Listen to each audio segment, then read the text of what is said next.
Hello students, business laws में आज लेंगे क्लासिफिकेशन ऑफ गारंटी। गारंटी का वर्गीकरण। गारंटी के अनुबंधों को निम्नांकित आधारों पर वर्गीकृत किया जा सकता है। उसमें पहला है उद्देश्यों के आधार पर। उद्देश्यों के आधार पर पहला, ऋण के भुगतान के लिए। गारंटी ऋण के भुगतान के लिए हो सकती है। ऋण विद्यमान या भावी किसी प्रकार का हो सकता है। विद्यमान ऋण की गारंटी को पूर्ववर्ती प्रभाव से गारंटी कहते हैं। जब भविष्य में दिए जाने वाले ऋण के लिए गारंटी दी जाती है तो भावी गारंटी कहते हैं, किंतु ऐसी गारंटी तभी प्रभावी होगी जबकि ऋण या जो धन है वो दे दिया जाएगा। दूसरा है मूल्य के भुगतान के लिए। ये गारंटी किसी व्यक्ति द्वारा माल उधार या साख पर खरीदने के समय दी जाती है। नेक्स्ट है उत्पाद की गुणवत्ता या निष्पादन क्षमता के लिए। जब कोई मशीन या संयंत्र क्रय किया जाता है तो क्रेता उस बड़े जो मूल्यवान उत्पाद की गुणवत्ता या निष्पादन क्षमता की गारंटी चाहता है। तब निर्माता विक्रेता ऐसी गारंटी किसी बैंक या अन्य संस्था से गारंटी दिलवाता है। नेक्स्ट है अनुबंध के निष्पादन के लिए। बड़ी बड़ी परियोजनाओं को समयबद्ध ढंग से पूरा करने के लिए ठेकेदारों को गारंटी देनी होती है। इसे अनुबंधों के यथा समय निर्धारित प्रमापों के अनुरूप निष्पादन की गारंटी कहते हैं। नेक्स्ट है विश्वसनीयता की गारंटी। जब किसी व्यक्ति के आचरण की गारंटी दी जाती है तो उसे विश्वसनीयता की गारंटी कहते हैं। सेवा योजक अपने नए नियुक्त कर्मचारियों या एजेंटों से ऐसी गारंटी की मांग करते हैं। नेक्स्ट है प्रकृति या व्यवहार की संख्याओं के आधार पर। तो इसमें पहली है विशिष्ट गारंटी। जब गारंटी किसी विशिष्ट या विशेष व्यवहार के लिए दी जाती है तो उसे विशिष्ट गारंटी कहते हैं। विशिष्ट गारंटी इस व्यवहार के पूरा होते ही स्वतः ही समाप्त हो जाती है। ऐसी गारंटी देने वाले प्रतिभू का दायित्व उस विशेष व्यवहार के कारण ही उत्पन्न हो सकता है तथा दायित्व लगभग निश्चित ही रहता है। फॉर एग्जाम्पल, ए बी से 5,000 रुपये एक माह के लिए उधार लेता है जिसकी सी ने गारंटी दी है। यह विशिष्ट गारंटी है। जो ही ए धन चुका देगा गारंटी समाप्त हो जाएगी। एक बार धन चुकाने के बाद ए पुनः उधार लेता है तो सी उत्तरदायी नहीं होगा। नेक्स्ट है चालू गारंटी। भारतीय संविदा अधिनियम के अनुसार चालू गारंटी वह है जो व्यवहारों की एक श्रृंखला तक विस्तृत होती है।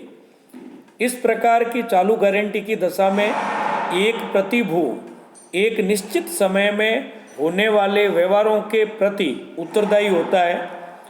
दूसरे शब्दों में चालू गारंटी केवल एक व्यवहार के लिए ही सीमित नहीं होती है बल्कि कई व्यवहारों के लिए होती है।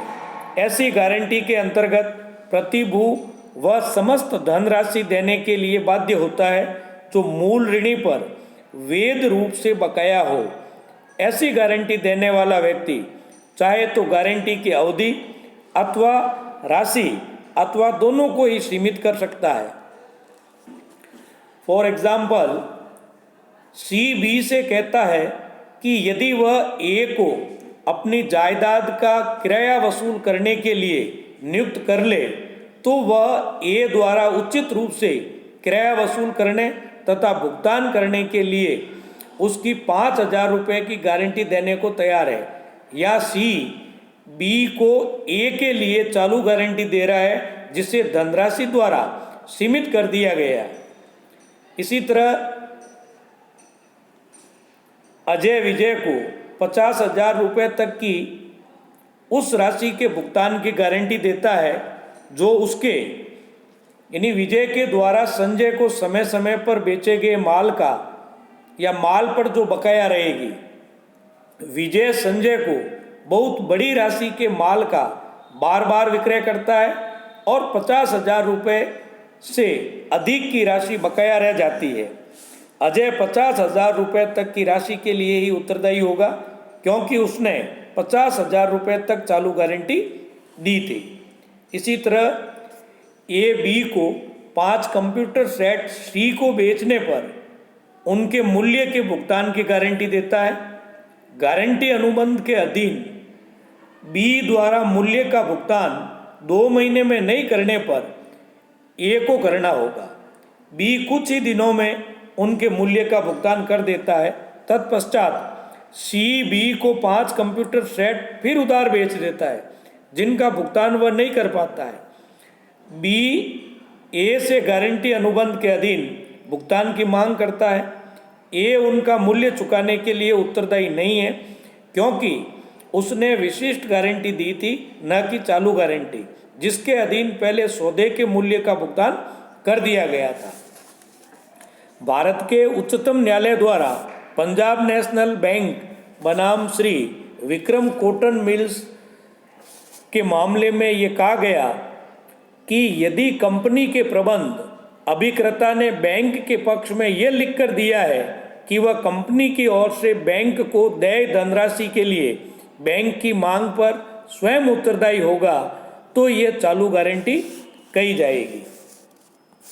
अब ये विशिष्ट और चालू गारंटी जो है इसमें अंतर क्या है, तो अगर इसकी अपन परिभाषा के आधार पर लें तो विशिष्ट गारंटी किसी विशिष्ट व्यवहार या सौदे के संबंध में होती है और चालू गारंटी वह है जो सौदों या व्यवहारों को या उसकी एक श्रृंखला तक विस्तृत होती है। नेक्स्ट है व्यवहारों की संख्या। इसमें केवल एक ही व्यवहार होता है और चालू गारंटी में एक ही गारंटी अनुबंध के अंतर्गत व्यवहारों की श्रृंखला चलती है। नेक्स्ट है दायित्व की उत्पत्ति। इसमें प्रतिभू का दायित्व एक निश्चित व्यवहार को मूल ऋणी द्वारा पूरा न करने पर ही उत्पन्न होता है, जबकि चालू गारंटी में सौदों या व्यवहारों की श्रृंखला में से किसी भी व्यवहार को मूल ऋणी द्वारा पूरा न करने पर प्रतिभू का दायित्व उत्पन्न हो सकता है। नेक्स्ट है खंडन। विशिष्ट गारंटी का खंडन संभव नहीं है, चालू गारंटी का खंडन किया जा सकता है। नेक्स्ट है गारंटी का अंत। इसमें एक निश्चित व्यवहार के पूरा होने के साथ ही गारंटी अनुबंध का अंत हो जाता है, जबकि चालू गारंटी का अंत प्रतिभू द्वारा सूचना देने, उसकी मृत्यु होने, अनुबंध में प्रतिभू की सहमति के बिना परिवर्तन करने जैसे अनेक कारणों से हो सकता है। नेक्स्ट है परिसीमन अवधि। विशिष्ट गारंटी में परिसीमन अवधि सौदे की तिथि से प्रारंभ होती है, जबकि चालू गारंटी में परिसीमन अवधि तब तक प्रारंभ नहीं होती है जब तक कि ऋण या व्यवहारों को जारी रखा जाता है। अब चालू गारंटी की समाप्ति का खंडन।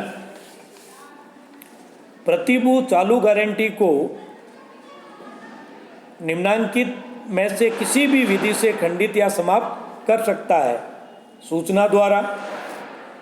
प्रतिभू कभी भी ऋणदाता को सूचना देकर भावी व्यवहारों के लिए गारंटी का खंडन कर सकता है।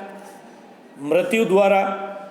किसी अन्यथा अनुबंध के अभाव में प्रतिभू की मृत्यु से चालू गारंटी समाप्त हो जाती है, अतः प्रतिभू की संपत्तियां उसकी मृत्यु के बाद भविष्य के ठहरावों के लिए उत्तरदायी नहीं ठहराई जा सकती है। प्रतिभू की दायित्व मुक्ति की विधियों से चालू गारंटी उन सभी विधियों से भी समाप्त हो जाती है जिन विधियों से प्रतिभू अपने दायित्व से मुक्त हो सकता है। वे विधियां हैं नवीनीकरण के द्वारा, गारंटी अनुबंध में हेरफेर के द्वारा, मूल ऋणी को दायित्व मुक्त करने पर। तो इस तरह गारंटी जो है उसका जो वर्गीकरण है उसको आपने समझा। आज के लिए इतना ही। धन्यवाद।